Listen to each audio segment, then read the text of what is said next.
ఈరోజు ప్రత్యేకించి నిన్నటి దినం మేదరమెట్టలో జరిగినటువంటి సిద్ధం సభకు దాదాపుగా గ్రామాల్లో ఉన్నటువంటి ప్రజలు, పార్టీలు, నాయకులు, కార్యకర్తలని కాకుండా ప్రజలందరూ స్వచ్ఛందంగా తరలి రావడం జరిగింది. నిన్న బాపట్ల, పల్నాడు, గుంటూరు, నెల్లూరు, తిరుపతి జిల్లాలకు సంబంధించి, నూతనంగా ఏర్పడినటువంటి జిల్లాలకు సంబంధించి జరిగినటువంటి సిద్ధం మహాసభకి లక్షలాది మంది పాల్గొని జయప్రదం చేయడం జరిగింది. నెల్లూరు జిల్లాకు సంబంధించి పెద్ద సంఖ్యలో పాల్గొన్నటువంటి ప్రతి ఒక్కరికి ముందుగా నా హృదయపూర్వకమైనటువంటి కృతజ్ఞతలు తెలియజేస్తున్నాను. అయితే దాదాపుగా 2006 నుంచి ప్రత్యక్ష రాజకీయాల్లో ఉన్నాం. మా కుటుంబం సుదీర్ఘంగా దాదాపు 60 సంవత్సరాల నుంచి మా కుటుంబం రాజకీయాల్లో ఉంది. అయితే ఎప్పుడన్నా ఏదన్నా ఒక సభకి జనాన్ని తరలించాలి అంటే బస్సులు పెట్టి బ్రతిమాలి మీరు రండి బాబు అని చెప్పని వాళ్ళని తరలించాల్సినటువంటి పరిస్థితి ఉండేది. నేను అనేక సమావేశాలు చూశాను. జాతీయ స్థాయిలో వచ్చినటువంటి నాయకులు నెల్లూరు వచ్చినప్పుడు చూసాం, ముఖ్యమంత్రులు లేదా వివిధ అధికారులు చాలామంది వచ్చినప్పుడు చూసాం, వివిధ అధికార హోదాలో ఉండేటువంటి వాళ్ళు చాలామంది వచ్చినప్పుడు చూసాం.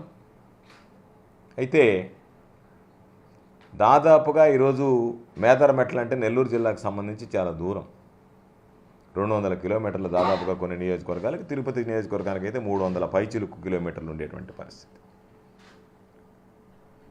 ముందుగా అన్ని గ్రామాల్లో చెప్పాం, మహిళలు ఇబ్బంది పడతారు, మీరు రాలేరు, తట్టుకోలేరు అని చెప్పి కేవలం పురుషులనే రమ్మని చెప్పాం, మగవాళ్ళనే రమ్మని చెప్పాం.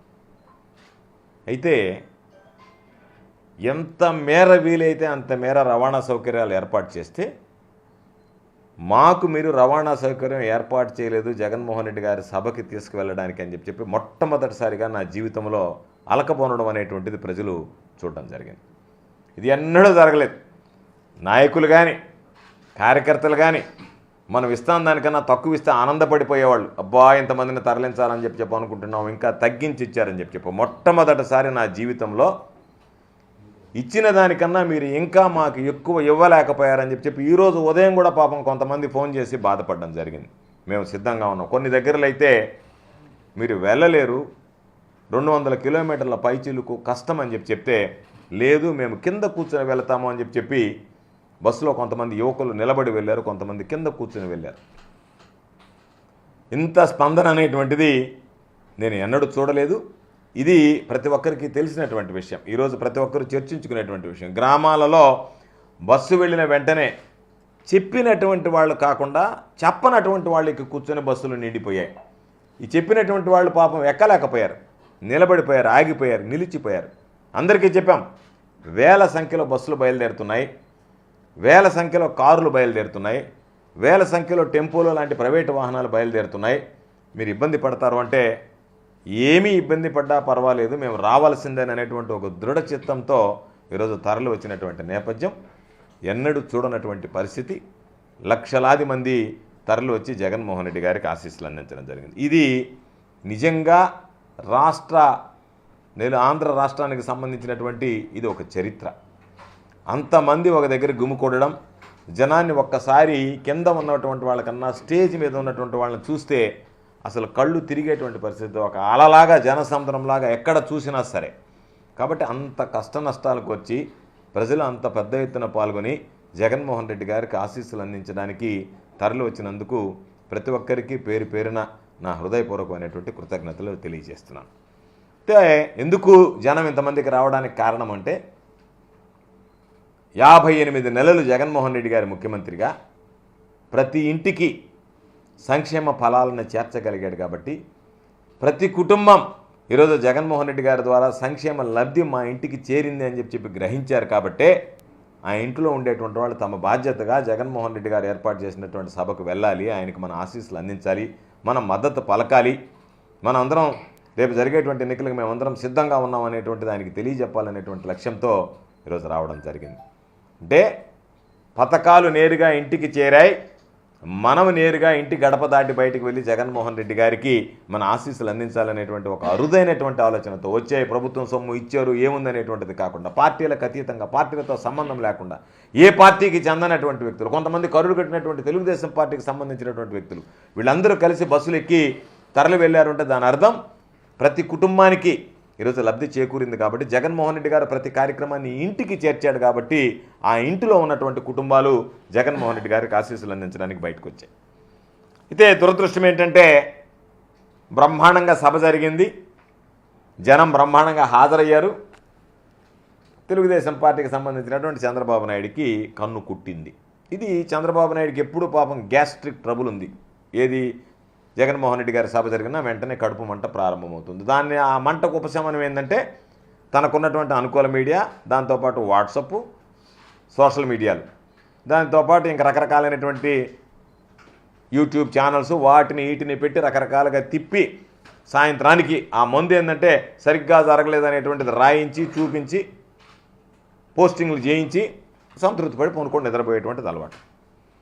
ఈరోజు నేను అడుగుతున్నా చంద్రబాబు నాయుడిని కానీ, రాతలు రాసినటువంటి వాళ్ళు కానీ, కూతలు కూసినటువంటి వాళ్ళని కానీ 2,70,000 కోట్ల రూపాయలు ప్రజలకు అందించినటువంటిది గ్రాఫిక్సా?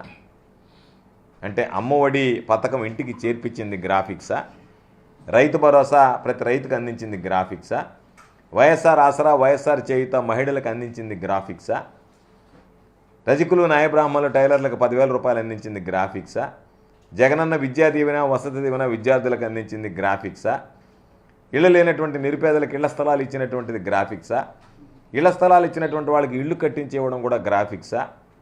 కాబట్టి మీరు ఏదో ఒక విధంగా మీకున్నటువంటి ఆక్రోశం జగన్మోహన్ రెడ్డి గారికి విపరీతంగా జనం వచ్చారనేటువంటి బాధ, దుగ్ధ, ఆందోళన, ఆవేదన, ఆవేశం, ఆక్రందన ఇవన్నీ కలిసి రకరకాలైనటువంటి విమర్శలకి మీరు పూనుకోవడం జరిగింది.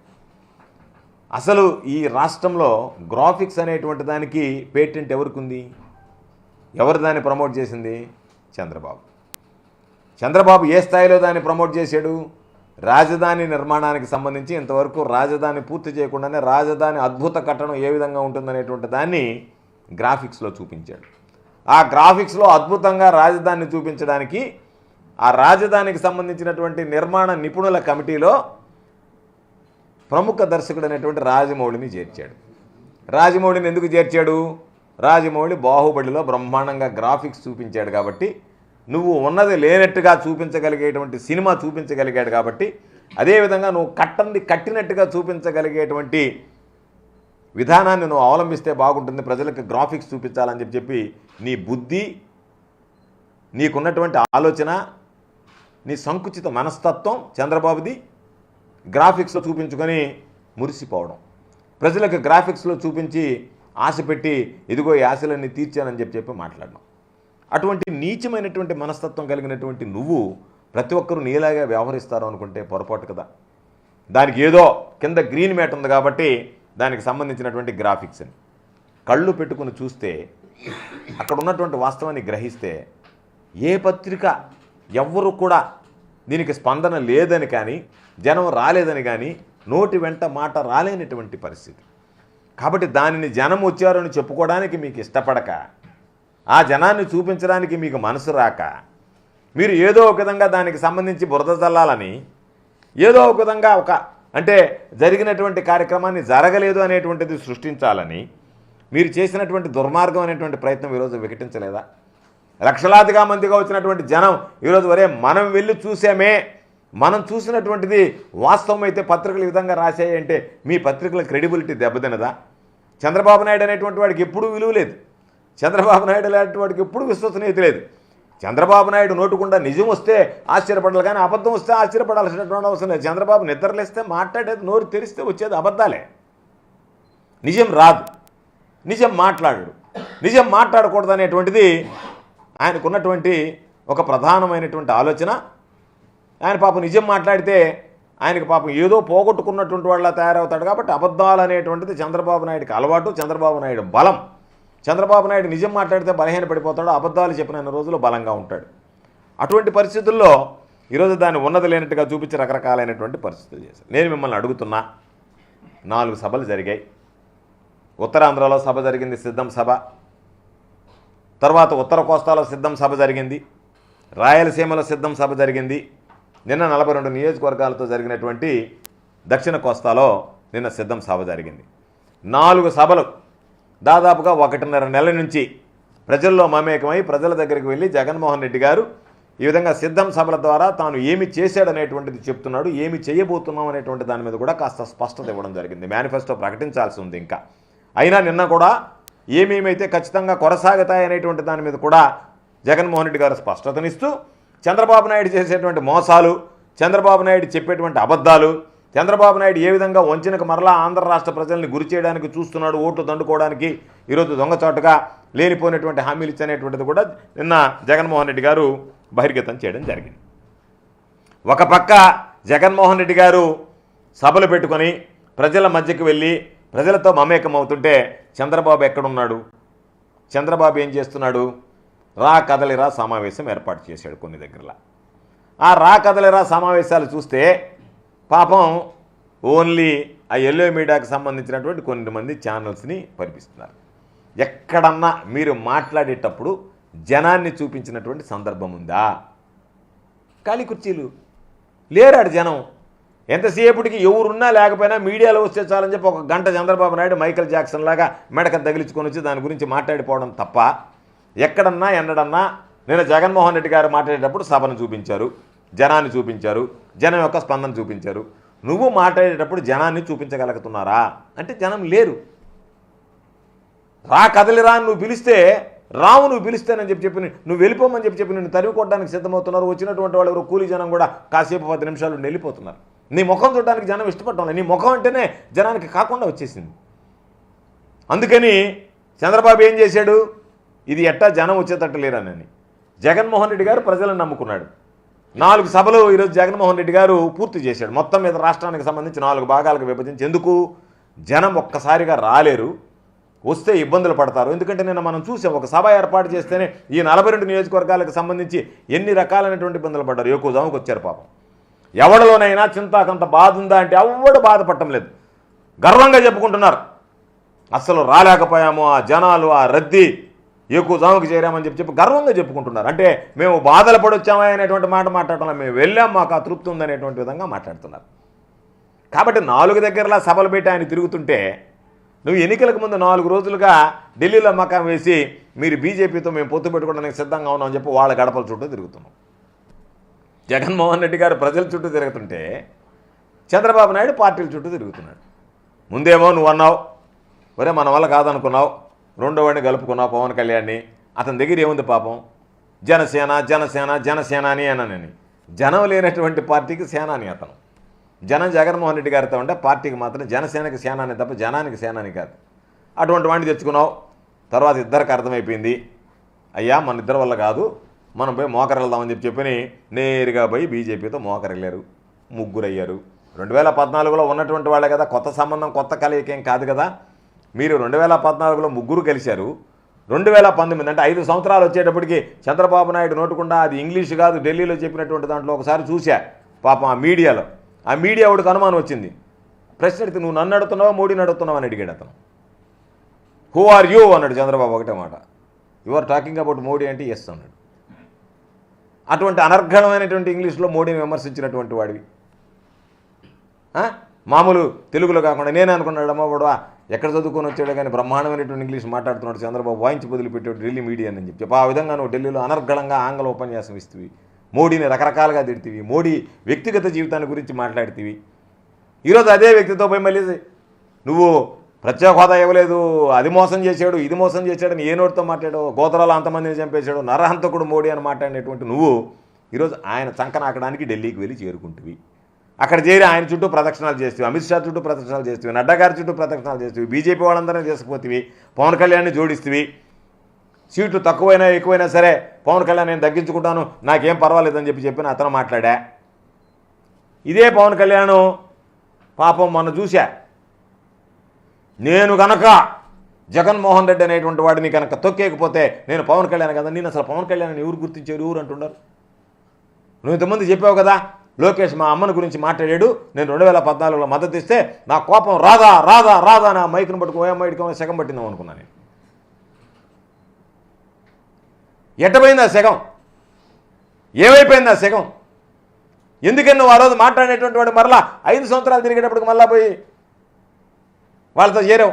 నేను అనుకున్నా పవన్ కళ్యాణ్ చాలా గట్టిగా మాట్లాడుతున్నాడు, లోకేష్ని చంద్రబాబుని చొక్కా పట్టుకుంటాడు, కాలర్ పట్టుకుంటాడు అనుకుంటే చొక్కా కాలర్ వదిలిపెట్టి కాళ్ళు పట్టుకుంటాడు. నువ్వు ఆ రోజు మాట్లాడినటువంటి విధానం చూస్తే ఏ విధంగా ఉండింది? ప్రజలందరికీ ఇప్పుడు కూడా వీడియోలు ఉన్నాయే. ఓయమ్మ నేరుగా పోయి ఇంటికి పోయి చొక్కా పట్టుకుంటాడేమో, కాలర్ పట్టుకొని లాగుతాడేమో ఒక్కొక్కరిని అనుకుంటే అవి వదిలిపెట్టి కాళ్ళు పట్టుకుంటే లాస్ట్కి వచ్చేటప్పటికి. కాబట్టి 2014లో మీరు ఒకటయ్యారు, 2019 వచ్చేటప్పటికి ముగ్గురు మీద వెరసకపడ్డారు. మరలా 2024 వచ్చేటప్పటికి సిద్ధాంతాలు లేదు, ఏమి లేదు, గెలుపుకి ఏదో ఒక విధంగా మనం బలహీనంగా ఉన్నాం కాబట్టి జగన్మోహన్ రెడ్డి గారిని ఓడించాలంటే ఇవన్నీ మర్చిపోయి మనం అందరం ఒకటయ్యి ఏదో ఒక విధంగా జగన్మోహన్ రెడ్డి గారిని ఓడించాలని చెప్పి సిద్ధాంతం లేదు, నీతి లేదు, నిజాయితీ లేదు, ఏమీ లేదు. అందరూ కలిసి ఒకటే మరలా ఈరోజు మేము జగన్మోహన్ రెడ్డి గారి కూటమిగా ఏర్పడి జగన్మోహన్ రెడ్డి గారి మీదకి పోతాము అని చెప్పి మాట్లాడేటువంటి పరిస్థితి ఉంది. కాబట్టి నువ్వు జెండా సభ పెట్టావు, జెండా సభకి జనం రాలే, నువ్వు చంద్రబాబు నాయుడు జెండాలు మార్చుకుంటే జనం మారదు కదా. మీరిద్దరూ జెండాలు మార్చుకున్నారు, ఆయన జెండా నీకు ఇచ్చాడు, నీ జెండా ఆయనకి ఇచ్చావు, బాగానే ఉంది. జెండాలు మార్చుకున్నంత మాత్రమే జనం మారిపోరు కదా. కాబట్టి జనం ఈరోజు వైఎస్ఆర్ కాంగ్రెస్ పార్టీ వైపు చూస్తున్నారు, జనసేన నాయకులు వైఎస్ఆర్ కాంగ్రెస్ పార్టీ వైపు చూస్తున్నారు, తెలుగుదేశం పార్టీ నాయకులు ఈరోజు వైఎస్ఆర్ కాంగ్రెస్ పార్టీ వైపు చూస్తున్నారు. జెండాలు మీరు మార్చుకుంటున్నారు, మీ పార్టీలో ఉండేటువంటి వాళ్ళు పార్టీ మారి వైఎస్ఆర్ కాంగ్రెస్ పార్టీలోకి వస్తున్నారు.